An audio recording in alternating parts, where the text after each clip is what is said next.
Bonjour à toutes et à tous, j'espère que vous allez bien. On se retrouve aujourd'hui pour la suite de notre livre de Fabrice Midal, Foutez-vous la paix et commencez à vivre. La deuxième partie s'intitule Cessez d'obéir, vous êtes intelligent. C'est parti. J'étais enfant, nous étions en vacances, en famille, dans le sud de la France. Sur la plage, mes parents nous avaient inscrits, ma sœur et moi, à un concours de château de sable. Nous disposions d'une heure. Je me suis attelé à la construction d'un vrai château, avec ses donjons, ses ponts-levis. Je n'ai pas réussi à en terminer la moitié. Ma sœur, elle, avait choisi de sculpter une coccinelle, et pour qu'elle soit parfaite, elle l'avait ponctuée de confiture de fraises. Elle en avait rapporté un pot de la maison. Elle avait gagné le premier prix, et ma déception était énorme. Non pas parce qu'elle avait gagné, mais parce que j'estimais qu'elle n'avait pas respecté la consigne. Les organisateurs du concours, eux, avaient récompensé sa créativité et évidemment son savoir-faire. Sa coccinelle, je l'admets, était une réussite. Cette anecdote me revient à l'esprit à chaque fois que je suis pris par la tentation de suivre aveuglément à la lettre une règle dans laquelle je finis par m'enferrer. Une règle qui m'est édictée, ou plus souvent encore, une règle que je m'impose à moi-même, que je nomme une habitude et dont je me rends inutilement prisonnier. Je crois bien faire, mais je manque d'une claire vision de la situation. Ce que je fais est absurde. Obéir semble souvent la solution facile et un gage de prudence, puisqu'ainsi nous ne nous écartons pas du chemin tracé par d'autres. Nous n'avons plus peur de nous tromper. En suivant la consigne à la lettre, nous sommes sûrs de bien faire. Sans même en prendre conscience, nous nous livrons à un acte de servitude. Nous râlons parfois un peu, mais nous nous exécutons quand même. Étienne de la Boétie, rendu célèbre par son amitié avec Montaigne, a écrit en 1549, très jeune, un livre inouï, de la servitude volontaire. Ce texte prodigieux a été oublié pendant des siècles avant d'être réhabilité en partie par Gandhi, l'apôtre de la non-violence. La Boétie y pose une question surprenante.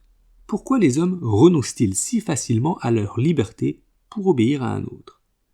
L'une des raisons, dit-il, est notre peur de perdre la parcelle de pouvoir que nous détenons, aussi minime soit-elle, et il a cette formule qui n'a malheureusement rien perdu de sa fulgurance. Le tyran tyrannise grâce à une cascade de tyranneaux, tyrannisés sans doute, mais tyrannisant à leur tour. Les courtisans que nous restons anticipent les ordres et ne veulent surtout pas soulever de vagues.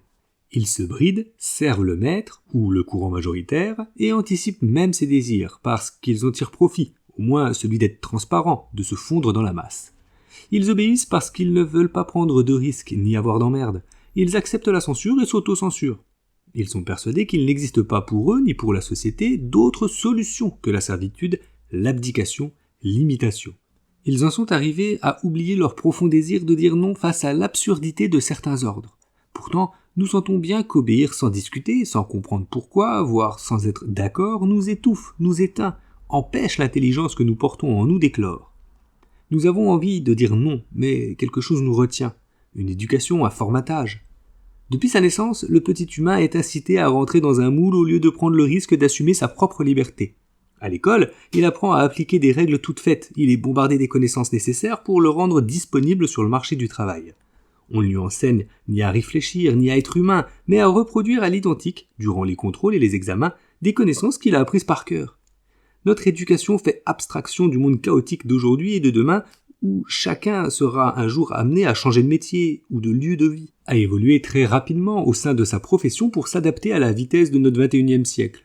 Une époque où il aura alors surtout besoin d'avoir l'intelligence des situations pour penser par lui-même, pour questionner, pour lire, non pour obéir à des règles qui seront très vite dépassées, pour se débrouiller dans la vie. Au lieu de formater les gens à un état donné de la société, nous devrions leur apprendre à penser et à être libres. Cela serait à la fois plus humain, mais aussi plus efficace. Nous confondons formation et formatage. Même un stage de trampoline pour enfants de 4 ans se transforme en apprentissage technique et en parcours sanctionné par une évaluation de compétences. Donc, en lutte, en compétition, indépendamment de la dimension du plaisir et de l'épanouissement qui ne sont plus qu'accessoires. Peu importe l'épanouissement de l'individu, il apparaît comme une demande narcissique, seul compte une comptabilité aveugle. Nous sommes comme le petit garçon que j'étais à la plage. Nous croyons bien faire, mais nous construisons les conditions de notre échec. Nous ne savons plus prendre de la hauteur et voir plus grand que le cadre dans lequel nous sommes enfermés, dans lequel nous nous enfermons. Pourtant, ce cadre n'est pas fermé. Les règles sont beaucoup moins rigides qu'on ne le croit. Bien sûr, il est parfois risqué de sortir du cadre pour emprunter un chemin nouveau. Pourtant, Si l'on y pense bien, nous faisons tous l'expérience de situations où nous nous découvrons des ressources insoupçonnées, un savoir dont nous ignorions que nous le possédions. Nous nous révélons alors à nous-mêmes comme un chiot jeté pour la première fois à l'eau et qui découvre qu'il sait d'instinct flotter et même nager.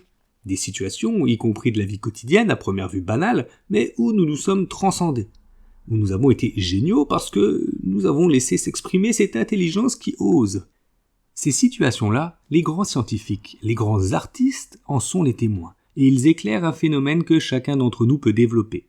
Einstein a révolutionné la physique le jour où il a décidé de passer outre aux règles qui étaient celles de la science de son époque. Il a été présent à ce qui est, et non ce qui était édicté comme tel. Par sa liberté, il a bouleversé la science. Newton, recevant une pomme sur la tête, a choisi de sortir du chemin tout tracé qu'il aurait pu suivre par commodité, comme quantité de scientifiques de son époque. Ce jour-là, libéré des règles, il a élaboré la loi de la gravitation universelle. Kandinsky, face à un tableau de Monet dont il ne reconnaît pas le sujet, une meule de foin, découvre le pouvoir de la peinture et se libère des contraintes et des schémas qu'il s'était lui-même imposés jusque-là. Qu'ont fait Einstein ou Kandinsky que nous ne savons généralement plus faire ? Ils ont brisé le carcan, ils ont cessé d'obéir aux règles existantes et quelque chose est venu à eux, sans qu'ils l'aient forcément anticipé. Ma grand-mère confectionnait le meilleur gâteau au fromage du monde. Mais quand je lui demandais la recette, elle me disait qu'elle prenait du fromage blanc, des œufs, du sucre, de la farine. Et parfois, elle y ajoutait des raisins, des abricots ou d'autres fruits.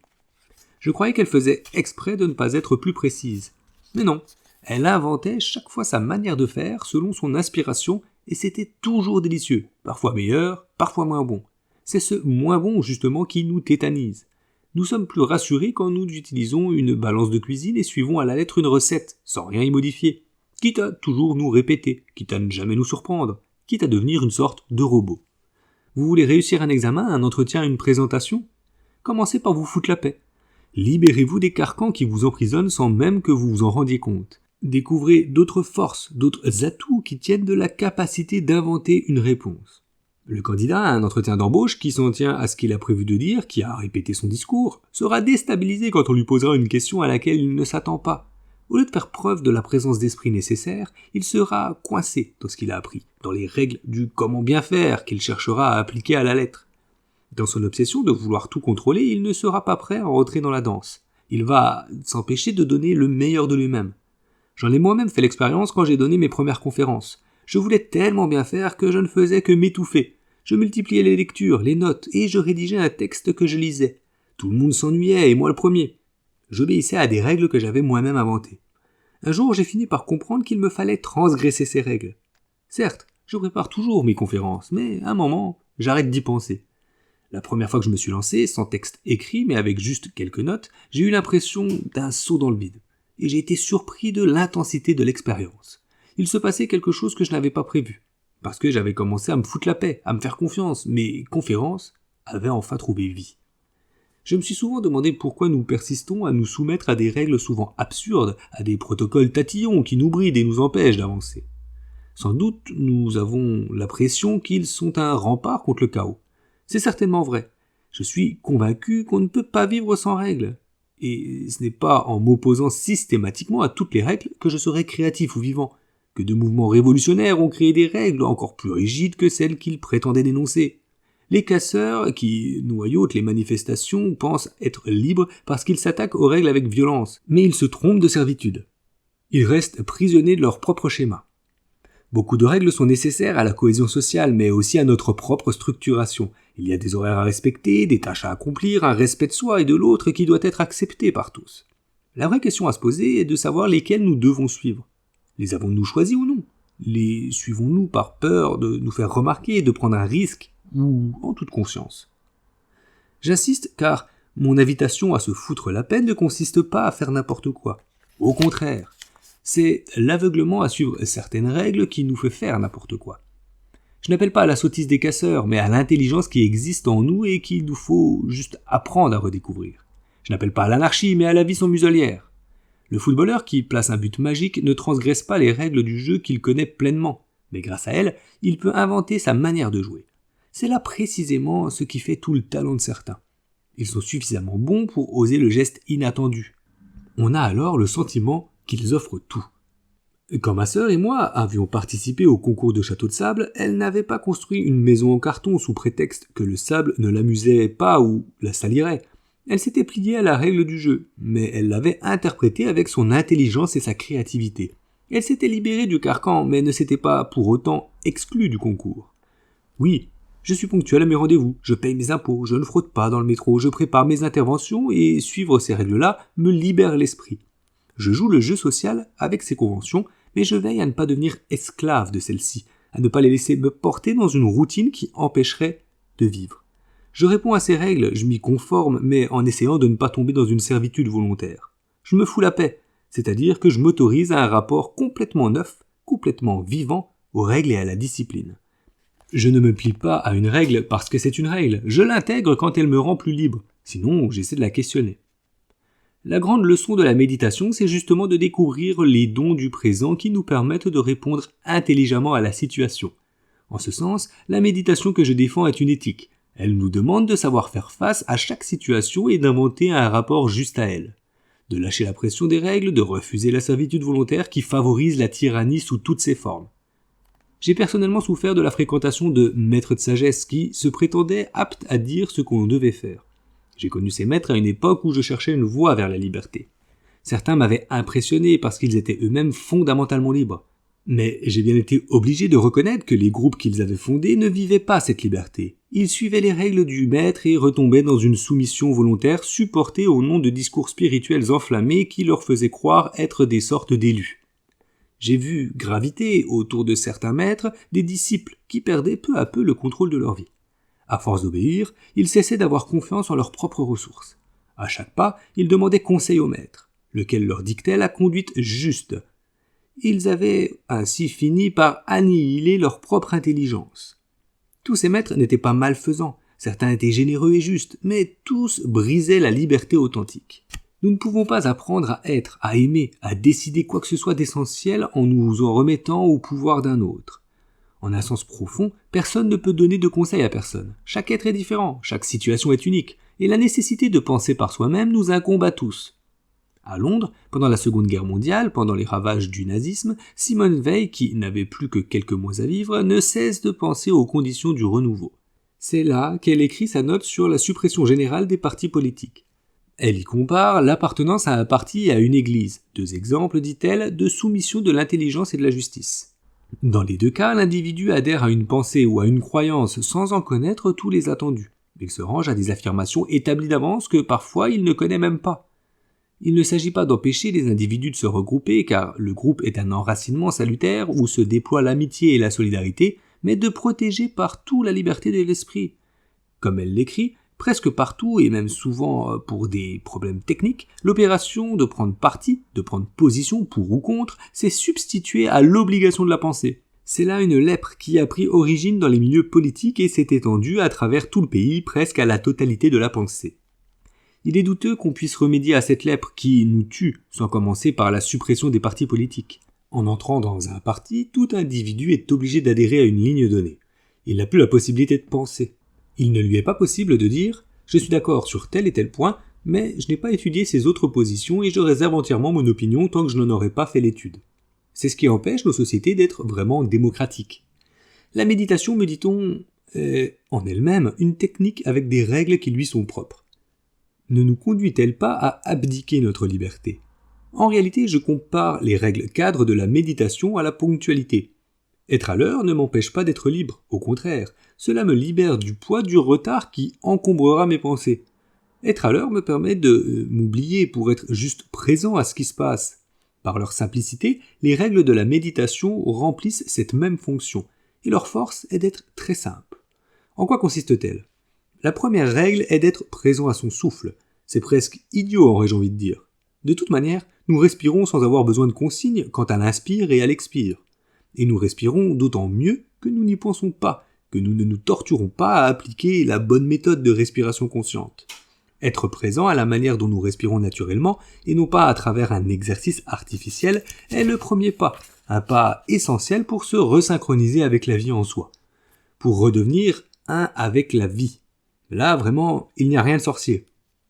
Le deuxième pas, qui lui est concomitant, consiste à être ouvert à tout ce qui est là, dans la situation. Ici non plus, il n'y a pas à se forcer ni à obéir. De toute manière, j'entends, je vois, je sens, je pense.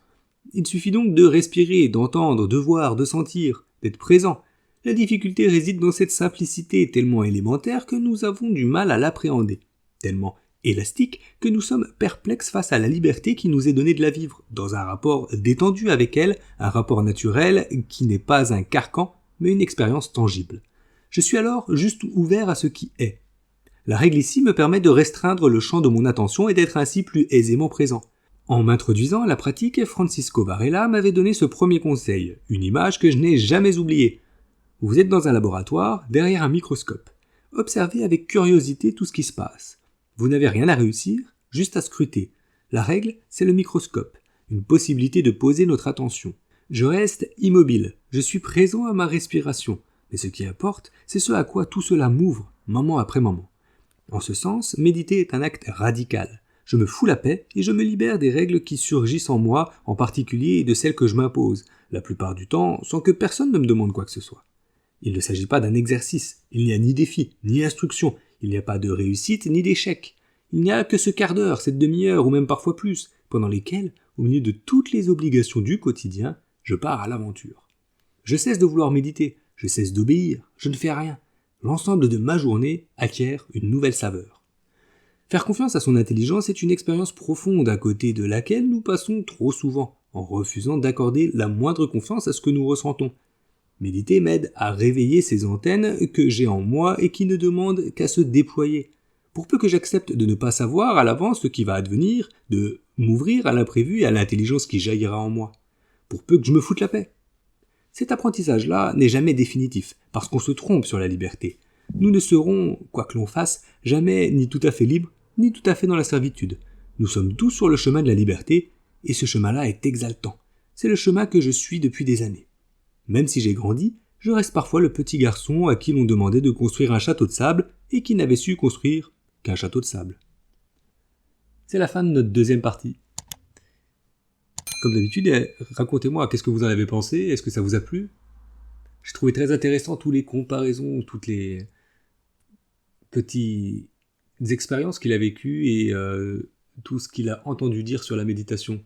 C'est assez déconcertant, on voit plusieurs modèles en fait qui se distinguent, personne ne fait toujours pareil et il a tendance lui à aller à un endroit où les autres ne vont pas et ne pas écouter ce que les autres disent et vivre son propre truc quoi en gros. Donc c'est super intéressant. Racontez-moi ce que vous en avez pensé, puis on se retrouve très vite dans une prochaine partie. À plus!